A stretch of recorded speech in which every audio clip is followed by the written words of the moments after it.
And to shed more light about the last updates and the developments in the ongoing dispute between China and Japan, we're joined from Beijing by Mr. Neder Ronghuan, the writer and political analyst. Mr. Ronghuan, welcome to In Focus.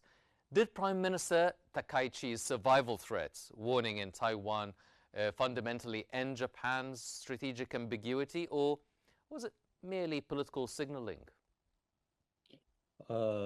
Thank you very much for having me. I think it's a very dangerous shift in the Japan's policy. As we know that Japan is a defeated country in the World War II, and it's written in its constitution after the World War II that Japan is not allowed to have the military attack capacity, ability, and also cannot do any exercise any overseas military operation. It's called the Constitution of Peace. But in these years, and it's all the new prime minister of Japan is it's the first time that formally leads these kinds of remarks, and that it is and also about the about her remarks on the Japanese commitment of three non-nuclear principles: not possessing or not producing and not allowing the introduction of nuclear weapons into the Japanese territory. But it's also in its remarks it break these three non-nuclear principles. Yes. And also on its remarks is have the rights to send military to do the military operations overseas to outside Japan, that it causes we can see that the survival threatening situation is if we review the history, that every time from 1931 to 1933, every time those narratives paved the way for Japanese invasion of neighboring countries, is excuse for Japan to start the war, even with the Americans in 1941. It's called when it began the Pacific War with American forces. So it's a very clear shift in the Japan's defense policy.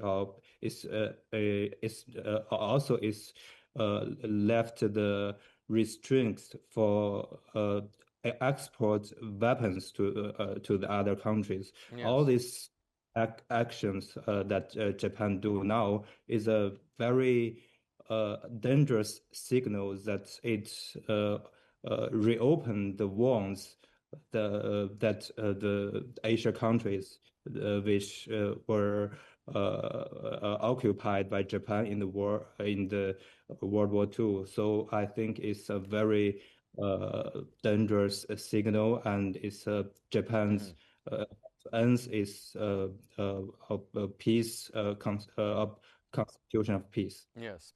Well, how seriously does Beijing view Takaichi's remarks, the statement, as a policy shift that fundamentally challenges China's core interests on Taiwan sovereignty? China's travel warning, the airline refund campaign, is it an act of diplomatic pressure, or does it constitute a new form of economic warfare against Japan? Of course, the wrongful remarks openly violate the One China principle, which is also the basic principle that the two countries agree to adhere to when the two countries start building the diplomatic relationships. And it's also violating the four China-Japan political documents and the basic laws of the international relations. So it's because Taiwan is a inalienable inalienable part of China, and it's about a challenge to the China's interest, and China firmly opposes and will by no means tolerate such remarks. In order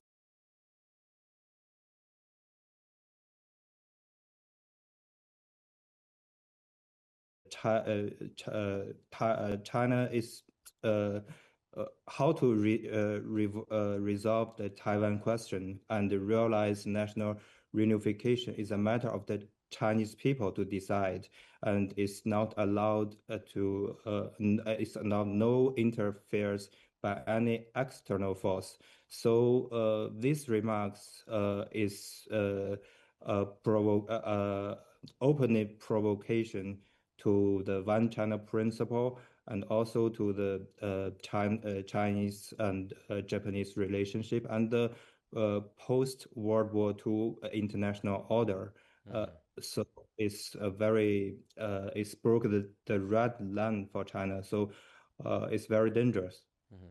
Well, what is then the geopolitical cost for China's image in Asia from the simultaneous escalation, Senkaku naval patrols, and the heightened military activity near Taiwan? Okay. I also want to say that China and don't want to use the economic measures as a weapon, but it's have many measures of counter measures to the Japanese provocation. So there is a diplomatic countermeasures and economic countermeasures and also military countermeasures. So, but which the I think there is not geopolitical cost for China's image because every country know that when it starts the diplomatic relationship with China, it must recognize that the one China principle, and there are more than 184 countries in the world support one China principle. So it's very normal that China to enhance its military activities and military power to defend, to safeguard its sovereignty and territorial integrity. So I think it's very normal for China to do that. Hmm. Well, how is China's deployment of non-military coercive tools like tourism and curbs intended to pressure Japan's political will and dampen the economic confidence? Do you think it will have an effect on Japan? Yes, we see that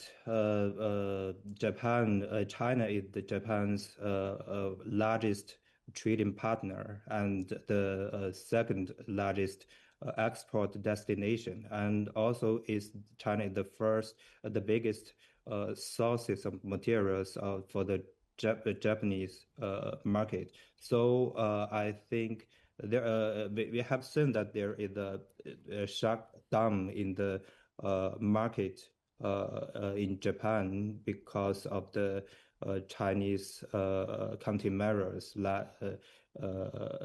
like stop importing the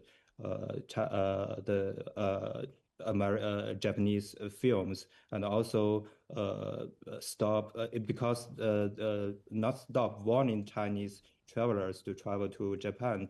We all in 2024, Mm, Chinese people are the first in consumer in the Japanese tourist market.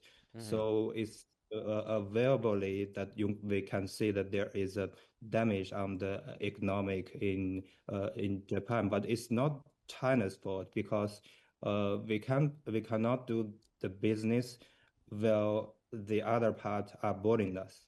Mhm.